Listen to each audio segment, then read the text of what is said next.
if there's anything that grinds my gears in Honkai Star Rail, it's attack scalers. And no, it's not the characters that scale off attack themselves.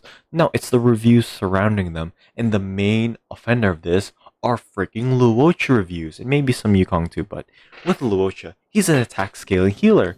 And some even think that, oh hey, a benefit of luocha is that because he's an attack scaler, he can deal damage. And it's like, bro, hello?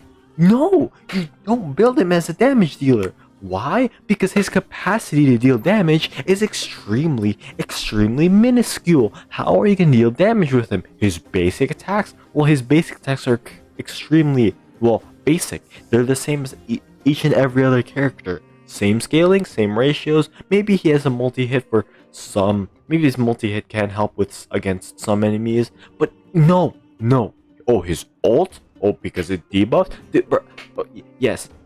I would love to ult every few seconds just to like uh, to deal a copium amount of damage. And it's not even gonna deal a lot of damage either. Because guess what?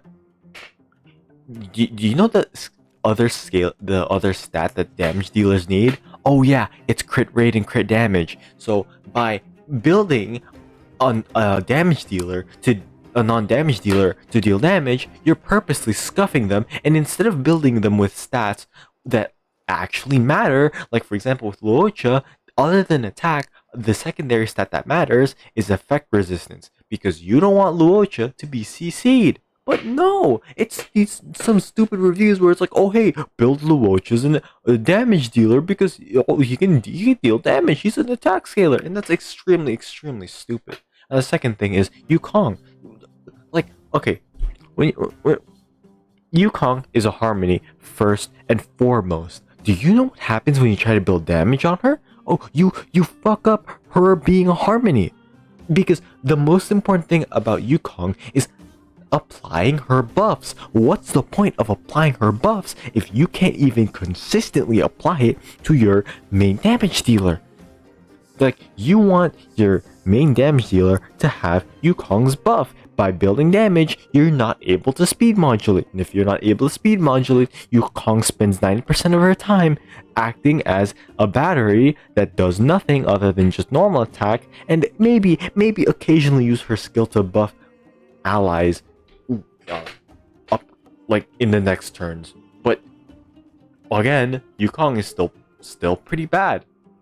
Unless you want to speed modulate, but even then, is it worth speed modulating and getting these very specific stats over getting characters that are far more consistent? But okay, back on track.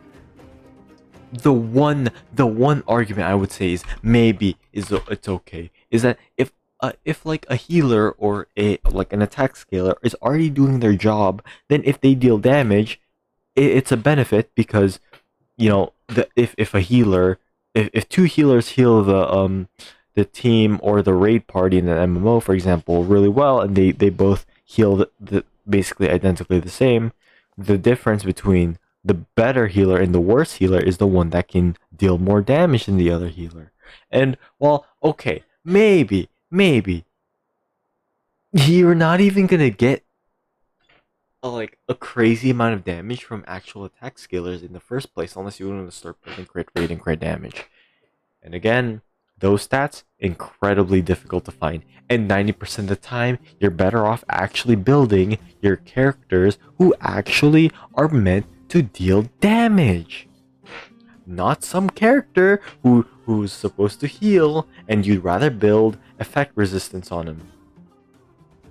I guess another thing is that I mean a miniature thing, but very off topic. How some people think Luich is a bad character. Like, oh my god. Like, I really see some who think like, oh, Luich is only good because of his cleanse, and I'm like, are we playing the same game? Like, am I playing Honkai Star Rail, and are you playing Honkai Star Rail? Because it does not seem like we're even playing the same game. Like, it's like sometimes I think like, man, I make really bad videos, and I can admit that, but it's like some people just miss the mark entirely. Like, now maybe I okay, look, I still have that that same fault within me. Like maybe I missed some marks too, but I can at least recognize when a character is good and when they have potential. Like Jesus. Like there's still people who say March 7th is a good character because Fire Trailblazer isn't a good preservation or a tank. It's like just because eating shit is better than starving doesn't mean that eating shit is better than actually starving. Right? Just because it's better than nothing doesn't mean it's a good choice. It like internet. Oh, if Comcast is the only internet ISP service provider for you, that doesn't mean Comcast is a good ISP or service internet service provider. Like no,